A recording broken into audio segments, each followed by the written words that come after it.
Okay, so we covered quite a lot of territory, very fascinating discussions.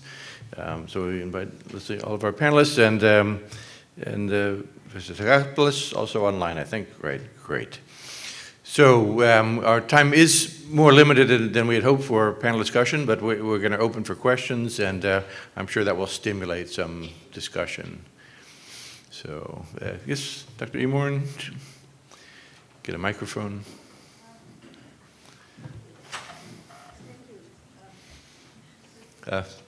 Technology, yeah. Technology. I should just say, I should ask a question. It was fascinating, and I think that there's a lot of potential. I just want to dwell on the last speaker because we suffer a lot from the problem of dietary assessment in nutrition. Ever since I embarked on this field, it's an issue. And if you think that's a challenge, I come from Thailand. There's no standardized recipe. So anything you see has no standard portion. One glass could be from here to here to here. So basically, the things that I want to ask is that if a person is perceived that they're going to be recorded wearing something like this, the human behavior, of course, will go for, I want to be my best behavior because I don't want to be stigmatized that I have bad eating habits. How do you, I would say this is where AI could be deceived, human wits and how they can get away with all those, and what you don't see are those that matter. How, I applaud the thinking about how to tackle this, but I'm just thinking it's much more challenge, and particularly across border to a more complex food, diet, composition, and all those. So there's still something to think about, but not to discourage you from going there. I wish you all the best. We want to learn from. You want to try first wearables at the lunch here to see what we are eating? Maybe that's a challenge, first one. Thank you. So first of all, you're absolutely correct. If the person is not willing, they're not going to do it, or they're going to cheat. So there is no doubt about this. So in our studies, people who are not willing to use the device, they are not using it, and there is a certain percentage of the population that doesn't. Second is, people who are willing can use it as a tool. Like, not everybody uses a fitness tracker, right? But some people use it every day to see how many steps they took, how active they were. So it could be used as a tool for the person who is willing to use it.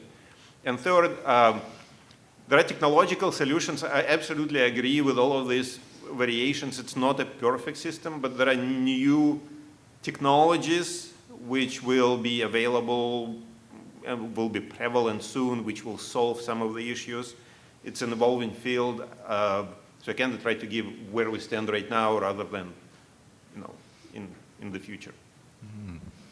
Just to maybe add another question, would there be a potential for using, for example, at least in trials, measured metabolites to sort of reinforce and interpret the data that you get from the images?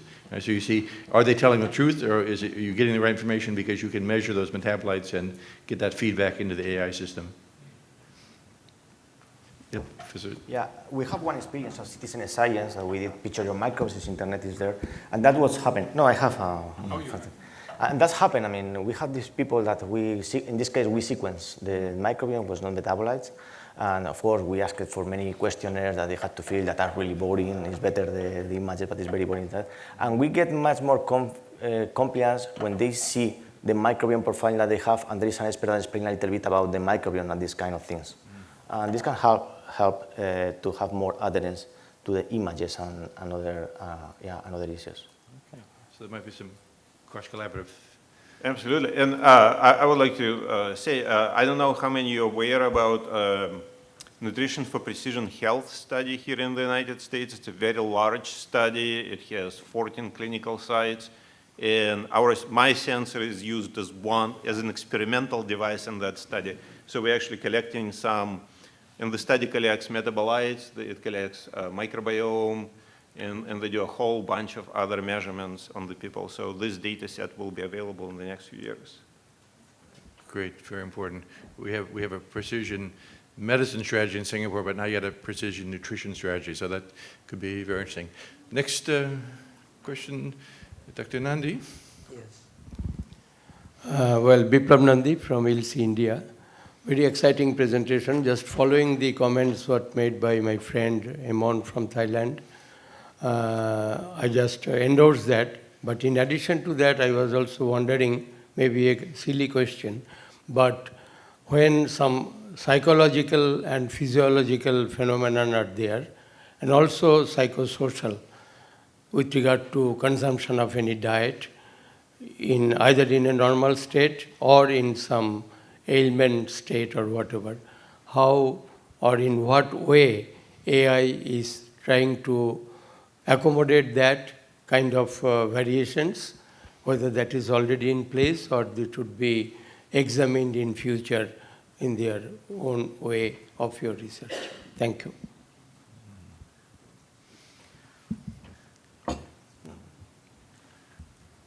Okay, so the question is about the environmental factors?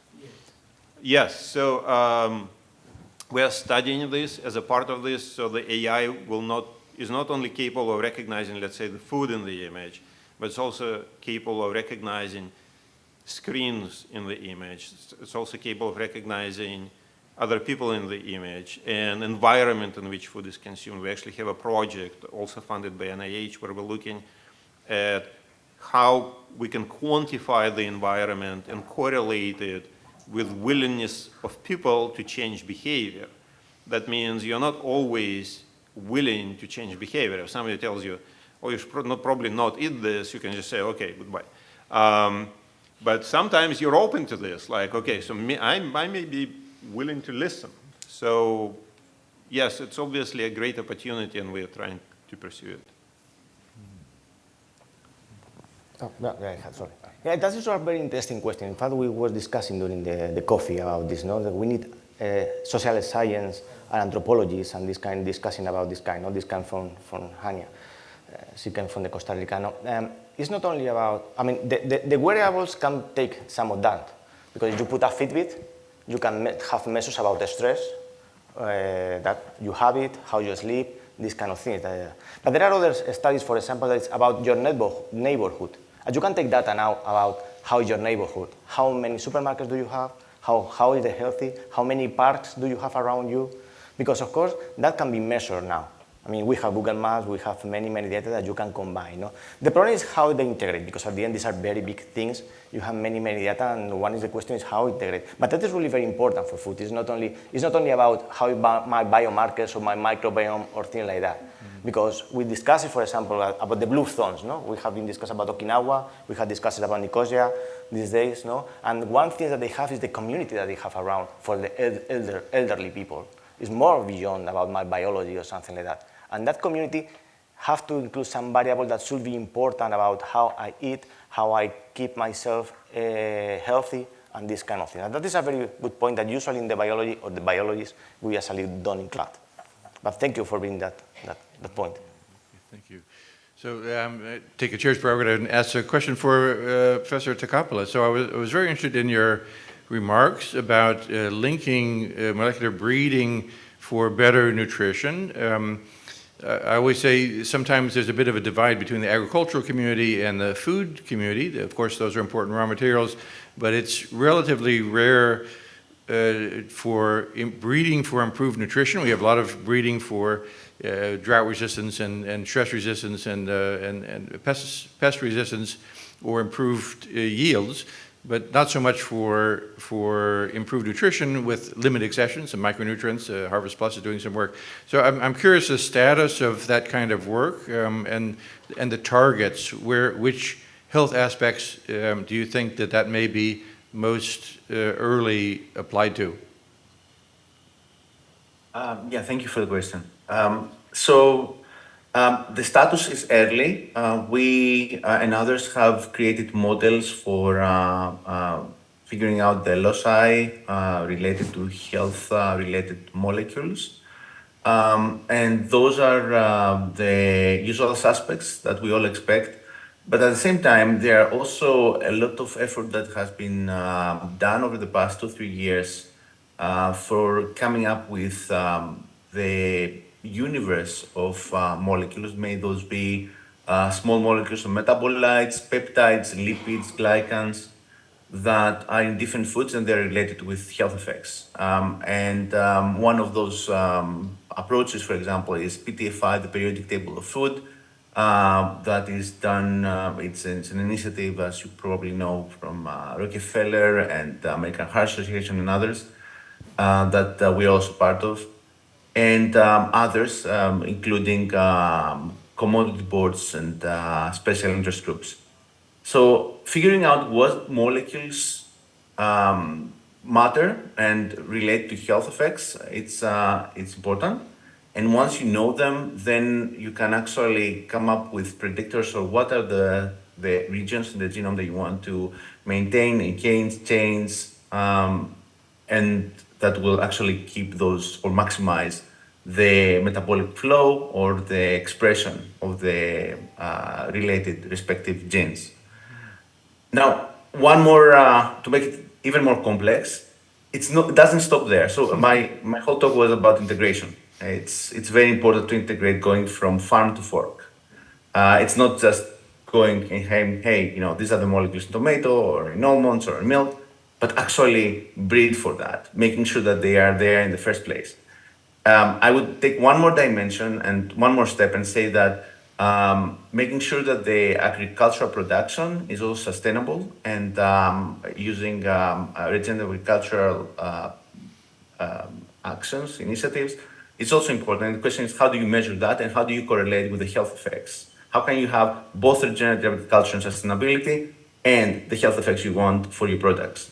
And there are work that is being done towards that direction too. Thank you.